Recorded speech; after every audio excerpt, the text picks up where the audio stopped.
Alright guys, today we are going to be doing lessons 1.2 and 1.3 because they go together, and we're going to go over multiplying and dividing real numbers, and then go into algebraic expressions and properties of numbers. So when we talk about multiplying and dividing real numbers, it goes right along with adding and subtracting real numbers. When we multiply them, we multiply the absolute values, and so we have to use the rules that are listed on page 9. If both of the numbers are positive or they're both negative, the product is going to be positive. If one number is positive and the other number is negative, the product is going to be negative. So let's do a couple of examples. So if I have 6 times negative 7, I'm going to multiply the absolute value, and that would be 42, but the answer is going to be negative because one of them is negative. If I multiply negative 5.2 and I multiply it by negative 10, when I multiply the absolute values, I'm going to get 52, and the sign is going to stay positive because both of the factors are negative. So when we get to division, I'm going to change my color here since I'm going to talk about division. When we get to division, we need to remember that any non-zero real number has what's called a multiplicative inverse. It's reciprocal. And the reciprocal of a number is the number that we get when we multiply it by, it's the number we multiply it by to get 1. So for instance, if I give you over here an 8, the reciprocal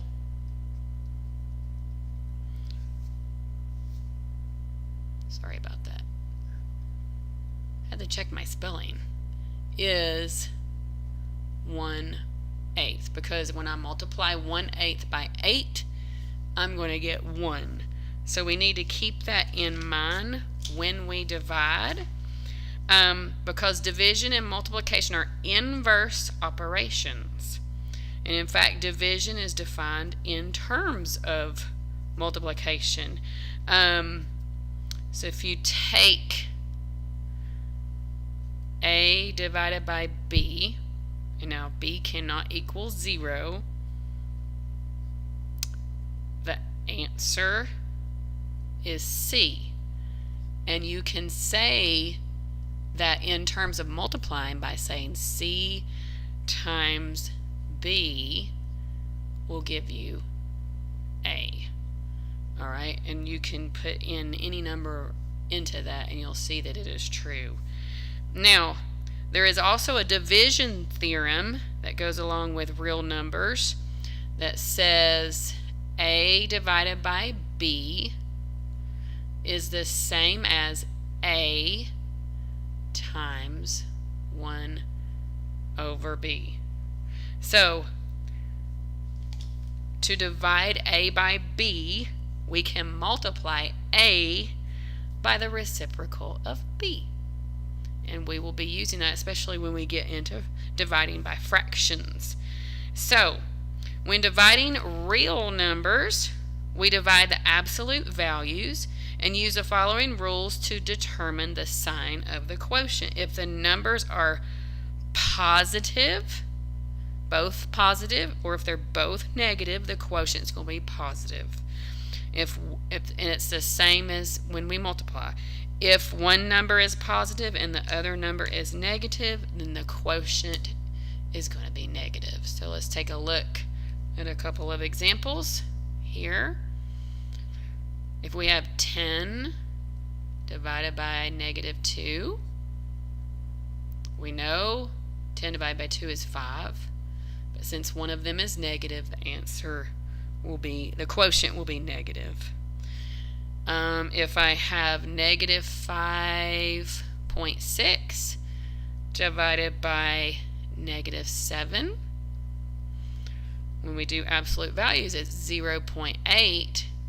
And since both of the numbers are negative,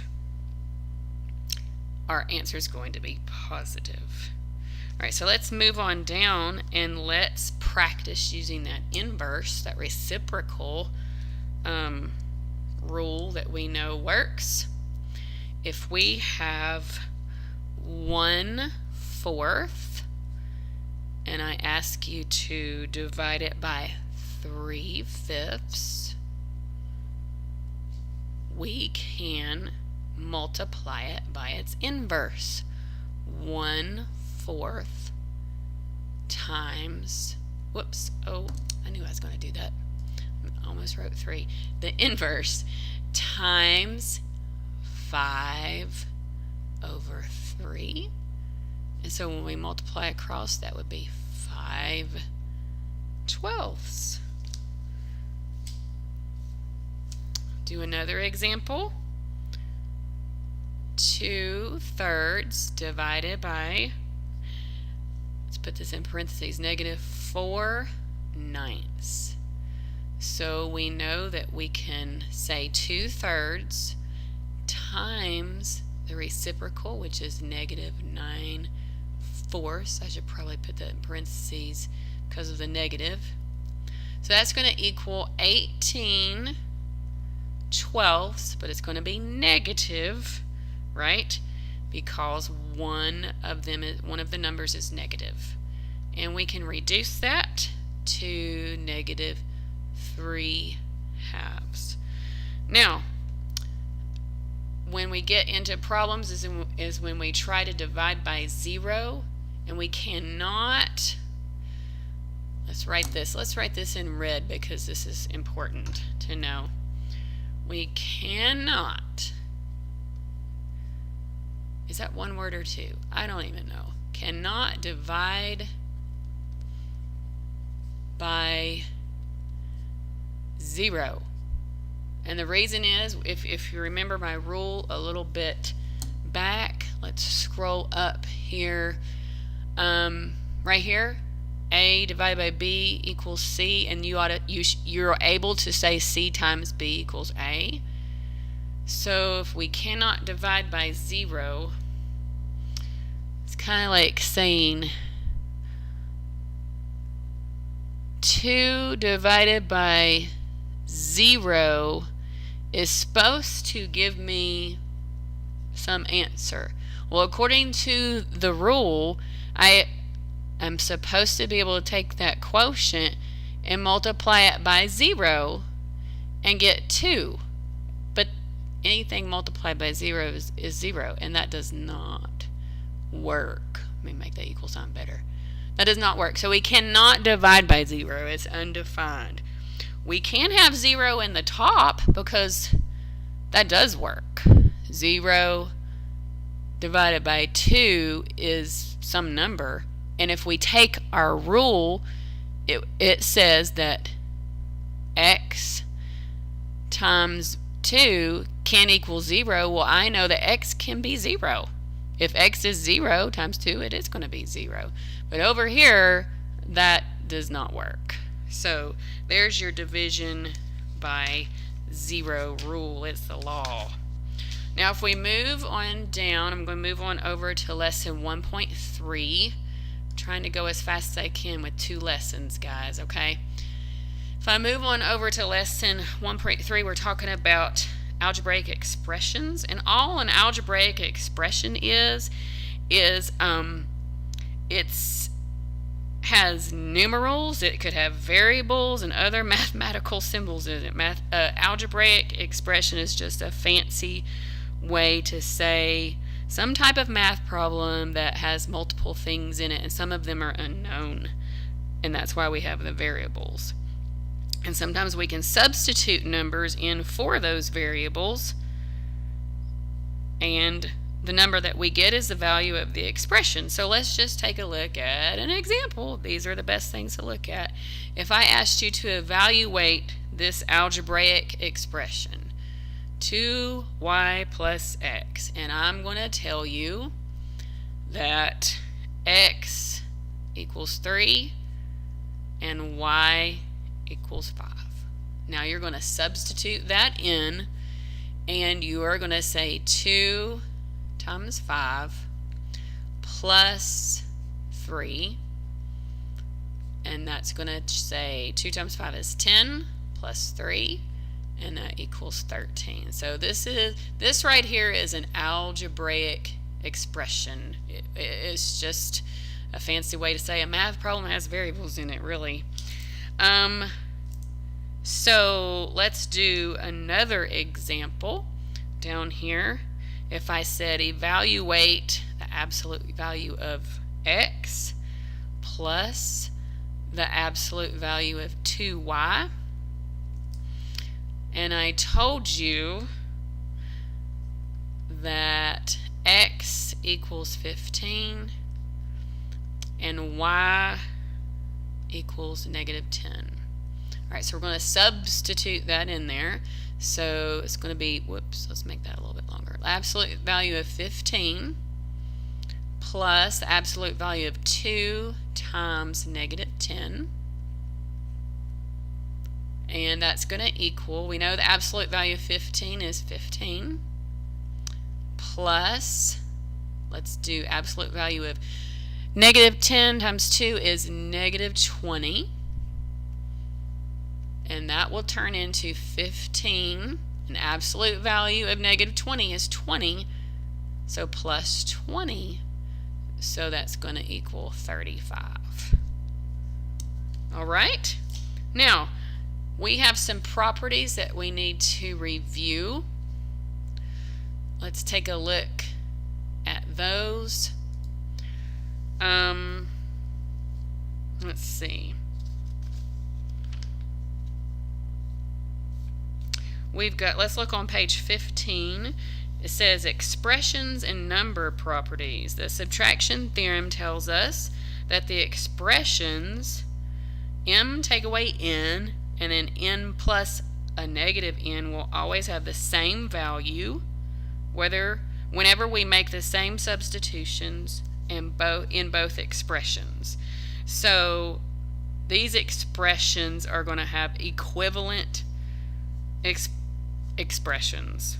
Alright, so let's take a look at number 4. Number 4 says 4y minus x equals 4y plus negative x. Those are equivalent expressions. We just added the inverse.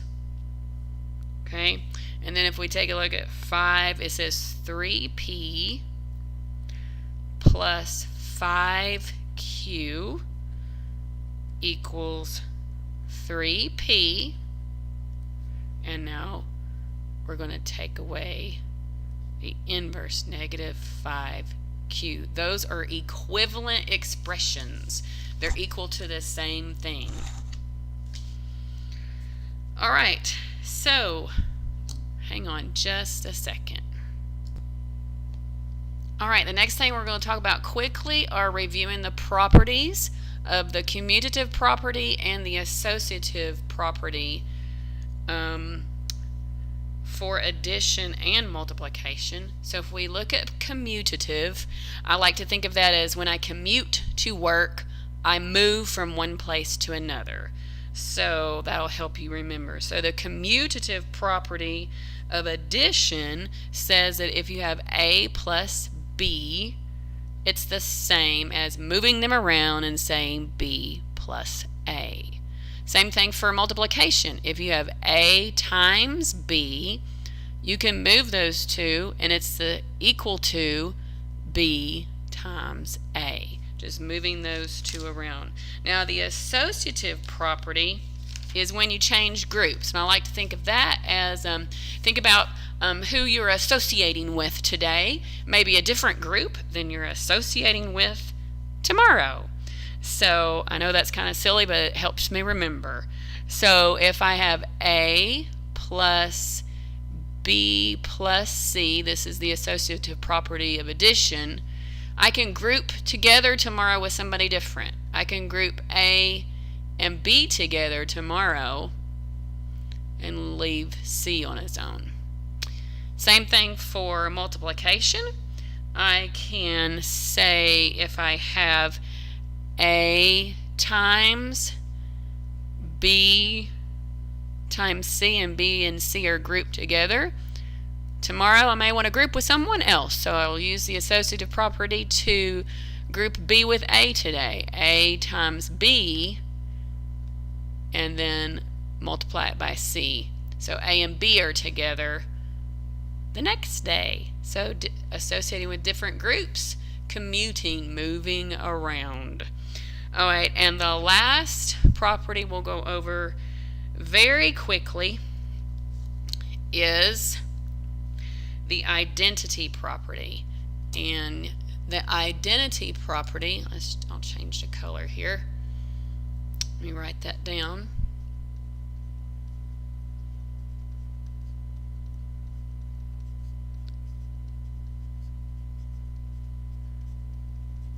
Think about this as what you can do to a number to show that it is itself, to identify itself. So, for addition, all you have to do to add to a number, you have to add 0 to a number to show that it is itself. That's how I like to word it. And then, for multiplying, all you have to do, you have to multiply a number by 1 to show that it is still itself. So 0 is the additive identity.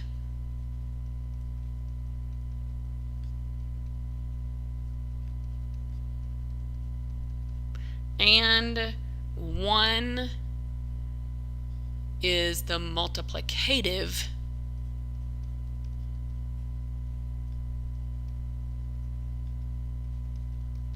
is such a long word, identity. Okay, so 0 and 1 are what we use for the identity properties. So when we're asked questions to have to use these, let's look at here. Let's pull up a different color and let's look real quickly at example 6. This is the the commutative property. If I have 3x plus 4y, and I want to write an expression that's equivalent, and I'm going to commute, I'm going to move it around, I'm just going to say 4y plus 3x. That's the commutative property. I'm going to abbreviate right here. Okay? Now, I'm going to show the associative property. If I have 3x and I'm going to multiply it by 7y times 9z, let's think of that as being today. Well, tomorrow I'm going to group with someone else. I'm going to group 3x times 7y tomorrow, associate with a new group, and I'm going to multiply that by 9z. Ooh, that is the, ooh, goodness. Sorry about that. Let me take that. I was spelling this wrong. That is the associative. I'll just abbreviate a little bit right there. That is the associative property. All right, and let's take another look at, let's look at the how we use the identity property. So if you're asked to take an expression, x, let's do x over 3y, and I'm just doing example 9. You're asked to take this expression and you're asked to write something equivalent to it. Well, you can use the identity property to do that.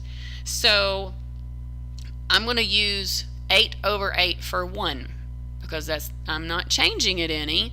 I'm writing something equivalent to it because 8 over 8 is 1. So an equivalent expression would be, I'm just going to move this around now, 8x over 3 times 8 is 24. 24y. That would be an equivalent expression using the identity property. All right, let's do another one where we may have to simplify it. Okay, we might be asked to simplify an expression. All right, so let's do example 10. If we have 6xy divided by 2x, let's factor this out a little bit to see what we have in common. 6 can be turned into 2 times 3 times xy, right? All over 2x. And if we notice, oh, look, I've got a 2 in common and x's in common. So if I take those out, I take the 2x out, I'm left with 3y. And then over on the bottom, I have 2x. Can say that this is multiplied by 1 to help you see it. These turn into 1, right? And anything divided by 1 is itself, so this simplifies all the way down to 3y. All right, let's do one more example. I'm going to do example 11. It says to write an expression equivalent to 4. All right, so let's do this. 4x minus 2 by adding 0. So I'm going to use 7y, take away 7y as 0 because that is 0, right? So I'm going to write an equivalent expression doing it this way. All right, so 4x minus 2 equals 4x minus 2. And I'm adding 0 to it in the form of 7y take away 7y. Okay, don't let that confuse you. It's still 0. You're not changing it any, but it looks a little different. So it's an equivalent expression. So if we rearrange this a little bit, this equals 4x